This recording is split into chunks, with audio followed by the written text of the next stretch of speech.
വിശുദ്ധ യോഹന്നാൻ എഴുതിയ സുവിശേഷം അധ്യായം 17 വാക്യങ്ങൾ 1 മുതൽ 8 വരെ. ശിഷ്യന്മാർക്ക് വേണ്ടി പ്രാർത്ഥിക്കുന്നു. ഇത്രയും പറഞ്ഞതിന് ശേഷം യേശു സ്വർഗത്തിലേക്ക് കണ്ണുകൾ ഉയർത്തി പ്രാർത്ഥിച്ചു.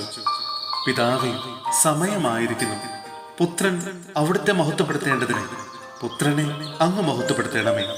എന്തെന്നാൽ അവിടുന്ന് അവന് നൽകിയിട്ടുള്ളവർക്കെല്ലാം അവൻ നിത്യജീവൻ നൽകേണ്ടതിന് എല്ലാവരുടെയും മേൽ അവന് അവിടുന്ന് അധികാരം നൽകിയിരിക്കുന്നുവല്ലോ.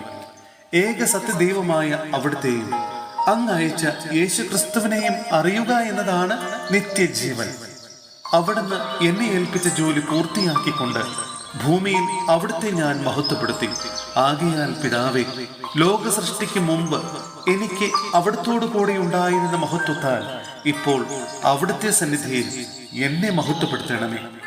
ലോകത്തിൽ നിന്ന് അവിടുന്ന് എനിക്ക് നൽകിയവർക്ക് അവിടുത്തെ നാമം ഞാൻ വെളിപ്പെടുത്തി. അവർ അങ്ങയുടേതായിരുന്നു. അങ്ങ് അവരെ എനിക്ക് നൽകി. അവർ അങ്ങയുടെ വചനം പാലിക്കുകയും ചെയ്തു. അവിടുന്ന് എനിക്ക് നൽകിയതെല്ലാം അങ്ങിൽ നിന്നാണെന്ന് അവർ ഇപ്പോൾ അറിയുന്നു. എന്തെന്നാൽ അങ്ങ് എനിക്ക് നൽകിയ വചനം ഞാൻ അവർക്കു നൽകി. അവർ അത് സ്വീകരിക്കുകയും ഞാൻ അങ്ങയുടെ അടുക്കൽ നിന്ന് വന്നുവെന്ന് സത്യമായി അറിയുകയും അങ്ങ് എന്നെ അയച്ചുവെന്ന് വിശ്വസിക്കുകയും ചെയ്തു. സഹോദരങ്ങളെ, അപ്പസ്തോല പ്രവർത്തനങ്ങളിൽ നിന്നുള്ള വായന അധ്യായം 5 വാക്യങ്ങൾ 12 മുതൽ 20 വരെ. അത്ഭുതങ്ങളും അടയാളങ്ങളും.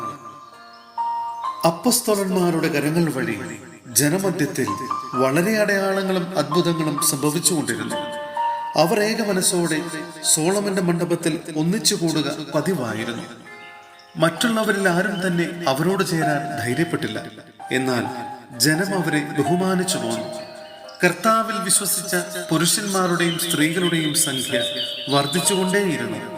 അവർ രോഗികളെ തെരുവീഥികളിൽ കൊണ്ടുവന്ന് കിടക്കകളിലും കട്ടിലുകളിലും കിടത്തിയിരുന്നു. പത്രോസ് കടന്നു പോകുമ്പോൾ അവന്റെ നിഴലെങ്കിലും അവരിൽ ഏതാനും പേരുടെ മേൽ പതിക്കുന്നതിന് വേണ്ടിയായിരുന്നു അത്. അശുദ്ധാത്മാക്കൾ ബാധിച്ചിരുന്നവരെയും രോഗികളെയും വഹിച്ചുകൊണ്ട് ജനം ജെറൂസലേമിന് ചുറ്റുമുള്ള പട്ടണങ്ങളിൽ നിന്ന് വന്നിരുന്നു. എല്ലാവർക്കും രോഗശാന്തി ലഭിച്ചു. കാരാഗ്രഹത്തിൽ നിന്ന് മോചനം. എന്നാൽ പ്രധാന പുരോഹിതനും അവനോട് ചേർന്ന് നിന്നിരുന്ന സദുക്കായ വിഭാഗവും അസൂയ നിറഞ്ഞ് അപ്പോസ്തലന്മാരെ പിടിച്ച് ബന്ധിച്ച് പൊതു കാരാഗ്രഹത്തിലടച്ചു.